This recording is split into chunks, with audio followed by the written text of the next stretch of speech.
ನಮಸ್ಕಾರ ಸ್ನೇಹಿತರೆ ಕರ್ನಾಟಕ ರಾಜ್ಯಪತ್ರ ಬಿಡುಗಡೆಯಾಗಿದೆ ನೋಡಿ. ಈ ಒಂದು ನೋಟಿಫಿಕೇಶನ್ ಹೊಸ ನೋಟಿಫಿಕೇಶನ್ ಬಿಡುಗಡೆಯಾಗಿದೆ. ಕರ್ನಾಟಕ ಶಿಕ್ಷಕರ ಇಲಾಖೆಯಿಂದ ಅಂದರೆ ಕರ್ನಾಟಕ ಶಿಕ್ಷಣ ಇಲಾಖೆಯಿಂದ ಶಿಕ್ಷಕರ ಉದ್ಯೋಗಗಳಿಗಾಗಿ ನೇಮಕಾತಿಯ ಒಂದು ಹೊಸ ಅಧಿಸೂಚನೆ ಬಿಡುಗಡೆಯಾಗಿದೆ ನೋಡಿ. ಬೋತ್ ಮೇಲ್ ಆ್ಯಂಡ್ ಫಿಮೇಲ್, ಪುರುಷ ಮತ್ತು ಮಹಿಳಾ ಅಭ್ಯರ್ಥಿಗಳು ಇಬ್ಬರು ಅರ್ಜಿಗಳನ್ನು ಸಲ್ಲಿಸಬಹುದು. ಈಗ ನೋಡಿ, ಅಟಲ್ ಬಿಹಾರಿ ವಾಜಪೇಯಿ ವಸತಿ ಶಾಲೆಗಳಲ್ಲಿ ಇಲ್ಲಿ ನೋಡಿ 52,000ದಿಂದ 97,000 ಒಂದು ವೇತನ ಶ್ರೇಣಿ ಇರುತ್ತೆ. ಹಾಗೆ 14 ಹುದ್ದೆಗಳಿದ್ದಾವೆ. ಇನ್ನು ಇಲ್ಲಿ ನೋಡಿ 52,000ದಿಂದ 97,000ವರೆಗೂ ಪರ್ ಮಂತ್ ಸ್ಯಾಲರಿ ಆಗಿರುತ್ತೆ. ಹಾಗೆ ಪ್ರಾಂಶುಪಾಲರು, SDA, FDA ಮತ್ತು ಶಿಕ್ಷಕರು ಹಾಗೆ ಕನ್ನಡ ಭಾಷಾ ಶಿಕ್ಷಕರು ಹುದ್ದೆಗಳಿದ್ದಾವೆ. ಅದರ ಬಗ್ಗೆ ಕೂಡ ತಿಳಿಸ್ಕೊಡ್ತೀನಿ. ಈ ನೋಟಿಫಿಕೇಶನ್ನ ವಿಡಿಯೋ ಡಿಸ್ಕ್ರಿಪ್ಷನ್ ಬಾಕ್ಸಲ್ಲಿ ಅಥವಾ ನಮ್ಮ ಟೆಲಿಗ್ರಾಮ್ ಚಾನಲಲ್ಲಿ ಇರುತ್ತೆ ನೋಡಿ, ಅಲ್ಲಿ ಹೋಗಿ ನೀವು ಇನ್ನೂ ಹೆಚ್ಚಿನ ಮಾಹಿತಿಯನ್ನು ತಿಳ್ಕೊಳ್ಬಹುದು. ಇದನ್ನು ಡೌನ್ಲೋಡ್ ಮಾಡ್ಕೊಳ್ಳಿ. ಇನ್ನು ಕ್ರೈಸ್ತ ವಸತಿ ಶಾಲೆಗಳಲ್ಲಿ ಕೂಡ ಹುದ್ದೆಗಳಿದ್ದಾವೆ ನೋಡಿ. 783 ಹುದ್ದೆಗಳಿದ್ದಾವೆ. 43,000ದಿಂದ 83,000ವರೆಗೂ ಪರ್ ಮಂತ್ ಸ್ಯಾಲರಿ ಆಗಿರುತ್ತವೆ. ಈ ಒಂದು ಹುದ್ದೆಗಳು ಸಂಪೂರ್ಣವಾಗಿ ಕಾಯಂ ಉದ್ಯೋಗಗಳಾಗಿರ್ತಾವೆ ನೋಡಿ. ಹಾಗೇನು ಅಟಲ್ ಬಿಹಾರಿ ವಾಜಪೇಯಿಗಳಲ್ಲಿ ಮತ್ತು ವಸತಿ ಶಾಲೆ ಹಾಗೂ ಶಾಲೆಗಳ ಉಪ ಪ್ರಾಂಶುಪಾಲರು ಉದ್ಯೋಗಗಳಿರ್ತಾವೆ ನೋಡಿ. 43,000ದಿಂದ 83,000 ಪರ್ ಮಂತ್ ಸ್ಯಾಲರಿ ಆಗಿರುತ್ತೆ. ಹಾಗೇನ ಶಿಕ್ಷಕರ ಉದ್ಯೋಗಗಳು ಕೂಡ ಇದಾವೆ ನೋಡಿ. ಅದರ ಬಗ್ಗೆ ಕೂಡ ತಿಳಿಸ್ಕೊಡ್ತೀನಿ. ಅಲ್ಲಿ ಕಾಣಿಸ್ತಾ ಇದೆ ನೋಡಿ, ಕರ್ನಾಟಕ ವಸತಿ ಶಿಕ್ಷಣ ಸಂಸ್ಥೆಯಿಂದ ನೇಮಕಾತಿಯ ಹೊಸ ಅಧಿಸೂಚನೆ ಬಿಡುಗಡೆಯಾಗಿದೆ. ಬೋತ್ ಮೇಲ್ ಆ್ಯಂಡ್ ಫಿಮೇಲ್, ಪುರುಷ ಮತ್ತು ಮಹಿಳಾ ಅಭ್ಯರ್ಥಿಗಳು ಇಬ್ಬರು ಈ ಒಂದು ಹುದ್ದೆಗಳಿಗೆ ಅರ್ಜಿಗಳನ್ನು ಸಲ್ಲಿಸಬಹುದಾಗಿರುತ್ತೆ. ಹಾಗೆ ಈ ಒಂದು ಹುದ್ದೆಗಳಿಗೆ ಯಾವ ಕ್ರೈಟೇರಿಯಾ ಇರುತ್ತೆ, ಏನು ಒಂದು ಎಜುಕೇಷನ್ ಬೇಕಾಗುತ್ತೆ ಅನ್ನುವಂಥ ಸಂಪೂರ್ಣ ಮಾಹಿತಿ ವಿಡಿಯೋದಲ್ಲಿ ಇರುತ್ತೆ ನೋಡಿ.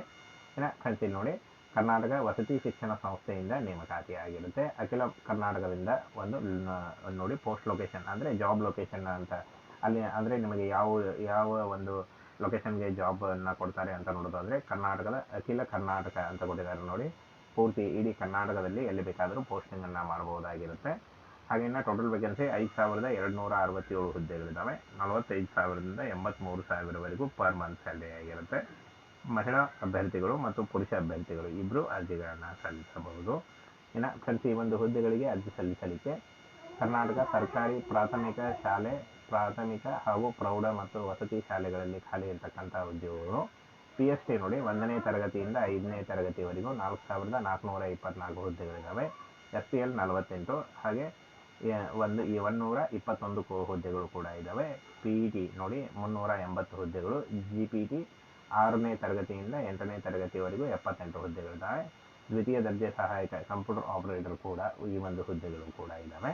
ಹಾಗೇನ ಪ್ರಥಮ ದರ್ಜೆ ಸಹಾಯಕ ಕಂಪ್ಯೂಟರ್ ಆಪರೇಟರ್ ಕೂಡ ಇದ್ದಾವೆ. ವಾರ್ಡರ್ ಹುದ್ದೆಗಳಿದ್ದಾವೆ. ಹಾಸ್ಟೆಲ್ ಬಾಲಕಿ ಮತ್ತು ಬಾಲಕರ ಹಾಗೂ ಪ್ರಾಂಶುಪಾಲರು, ಹಿಂದಿ ಭಾಷಾ ಶಿಕ್ಷಕರು, ಕನ್ನಡ ಭಾಷಾ ಶಿಕ್ಷಕರು ಕೂಡ ಹುದ್ದೆಗಳಿದ್ದಾವೆ. ದೈಹಿಕ ಶಿಕ್ಷಕರು ಕೂಡ ಹುದ್ದೆಗಳಿದ್ದಾವೆ ನೋಡಿ. ಇಷ್ಟೊಂದು ಹುದ್ದೆಗಳಿದ್ದಾವೆ. ಈ ಒಂದು ಹುದ್ದೆಗಳಿಗೆ ಆಯ್ಕೆ ಮಾಡಿಕೊಂಡು ನೀವು ಅರ್ಜಿಗಳನ್ನು ಸಲ್ಲಿಸಬಹುದು. ಇನ್ನು 18ರಿಂದ 45 ವರ್ಷದ ಒಳಗಿನವರು ಅರ್ಜಿಗಳನ್ನು ಸಲ್ಲಿಸಬಹುದು. ಹಾಗೇನ ಸೆಲೆಕ್ಷನ್ ಪ್ರಾಸೆಸನ್ನು ನೋಡೋದಾದರೆ ಈ ಒಂದು ಹುದ್ದೆಗಳಿಗೆ ನೇರ ನೇಮಕಾತಿ ಇರುತ್ತೆ ನೋಡಿ. ಯಾವುದೇ ರೀತಿಯ ಒಂದು ಲಿಖಿತ ಪರೀಕ್ಷೆ ಇರಲ್ಲ, ನೇರ ನೇಮಕಾತಿ ಇರುತ್ತೆ. ಯಾವುದೇ ರೀತಿಯ ಈ ಒಂದು ಹುದ್ದೆಗಳಿಗೆ ಲಿಖಿತ ಪರೀಕ್ಷೆ ಇರಲ್ಲ. ಹಾಗೇನ ಈ ಒಂದು ಹುದ್ದೆಗಳಿಗೆ ಅರ್ಜಿ ಸಲ್ಲಿಸುವಂಥ ಅಭ್ಯರ್ಥಿಗಳು SLC, PUC ಹಾಗೂ ಎನಿ ಡಿಗ್ರಿ ಮತ್ತು B.Ed, D.Ed ಹಾಗೂ ದ್ವಿತೀಯ PUC ಮತ್ತು NCET ಹಾಗೂ ಫ್ರೆಂಡ್ಸ್ ನೀವು SLC ಪಾಸ್ ಆದಂಥ ಅಭ್ಯರ್ಥಿಗಳು ಕೂಡ ಈ ಒಂದು ಹುದ್ದೆಗಳಿಗೆ ಅರ್ಜಿಗಳನ್ನು ಸಲ್ಲಿಸಬಹುದು. ಅಪ್ಲಿಕೇಶನ್ ಫೀ ಕೂಡ ಇರುತ್ತೆ. ಅದನ್ನು ನೋಟಿಫಿಕೇಶನ್ ಬಿಡುಗಡೆ ಆದ ನಂತರ ನಿಮಗೆ ತಿಳಿಸಲಾಗುತ್ತೆ.